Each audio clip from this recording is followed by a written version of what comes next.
in the peaceful surroundings of the western province of Sri Lanka. The monks of the Jetavanaramaya forest monastery have given up worldly comforts in their search for enlightenment. Monkhood is not a destination, it's a journey. So one who comes here has to be prepared to go on that journey. And sometimes it can be quite arduous, it can be quite challenging. But you have to be prepared to reach for that goal and target that you should have seen before you come into robes. I think that's when monkhood can be successful.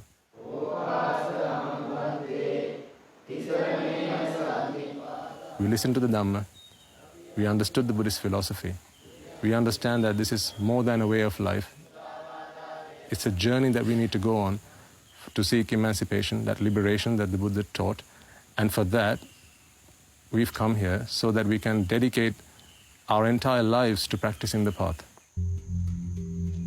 Before he became a monk, Amar Dasanatero was a solutions architect with the Royal Bank of Scotland in London. It was a lot about success, living a successful life, becoming prosperous. So this was an investment bank.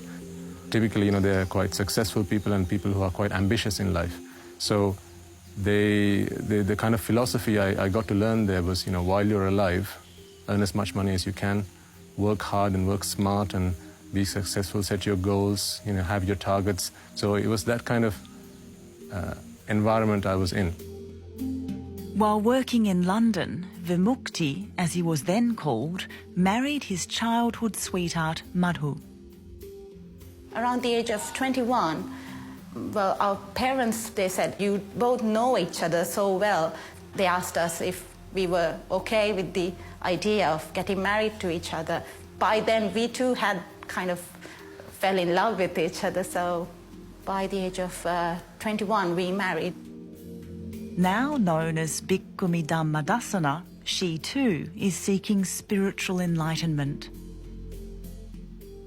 My dream was to be the richest, have all the wealth and have all the luxuries that I would like to have, all the dresses, all the makeup, all the friends and pubs and dancing. So once I was in London, I felt that, okay, so now I'm on the top of the world. I've got everything I need. So it was quite a happy life there. We liked being funny, we liked going out with friends and traveling around the world, around the cities. And so married life was more of happiness than suffering. So soon after, Madhu, who was my wife then, she suggested, why don't we go to the temple and offer an alms at least once a month? And I thought, that's not a bad idea. So I think that's kind of how this all started. I was inquisitive and curious about the Dhamma prior to that, but I don't think I practiced. It was more of I was acquiring knowledge whenever there was a chance to do it, but I wasn't a practicing Buddhist. I just was a Buddhist for the namesake. We listened for about 4 or 5 hours to the Dhamma, and we didn't feel the time passing. And then we came back to our vehicle, and we were in the same idea of thinking that we found what we were looking for. There is something in this Dhamma than just going to the temple and worshipping and just offering flowers, that there is something more to this. There is something that we could gain from this. So we both got into the same idea at the very first session. Pretty soon we realized that there was more to life than what we thought was the purpose of life.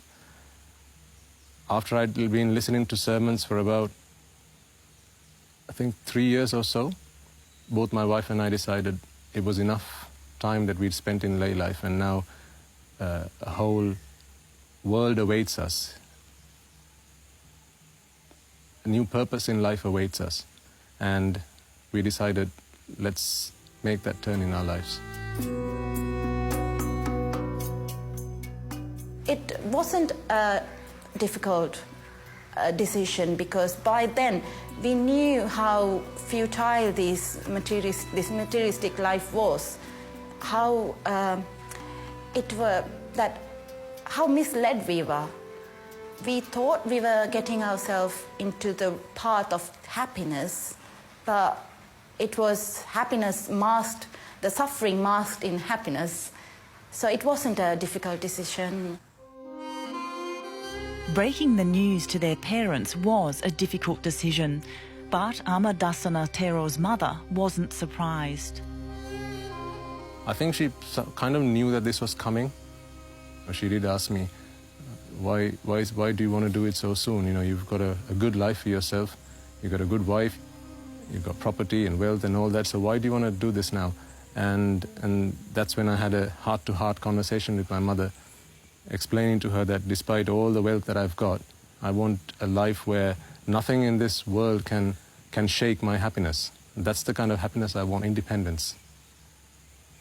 Reminds me of how, you know, when a lot of people, they travel to other countries looking for a better life, and they think of it as a destination. Some people might think coming into monkhood is also a destination. It's not a destination. It's the beginning of a journey. Buddhism has two major areas. One is the Buddhist ethos of monks who live in the forest, who meditate, who leave everything out. From a household to a houseless state, they are meditating. So there's a kind of a tag attached to them that they were more pious. They were the people they were the monks who were interacting with the village people, who were giving them solace, understanding in return of keeping them with their offerings of food. So that was the kind of a relationship they had. But the urban structure is different. It's more cosmopolitan. So this is where the more showpiece of Buddhism comes, because the sculptured art, certain offering and ceremonies, all these things are part of the more, what you call the popular religion. Now that has nothing to do with what you call the salvation. You're liberating yourself from your attachments to this world, and that is the meditating monks who are outside. In Sri Lankan Buddhists also, they worship statues, trees and all this stuff. And they do perahara also, which means dancing and all this stuff. But it's not real Buddhism or real Lord Buddha's philosophy. Philosophy is something. Therefore, we must follow philosophy. If you don't follow philosophy, you can't find the real truth. The monks live in a kuti or hut, and each monk is allowed only 6 possessions. I must admit, I don't take a lot of time to study what goes on outside these 4 walls, because I left that life behind. So for me now, the teaching of the Buddha is all that I need, because that gives me happiness and brings me salvation every day that I practice. I know I'm a different person to who I was yesterday.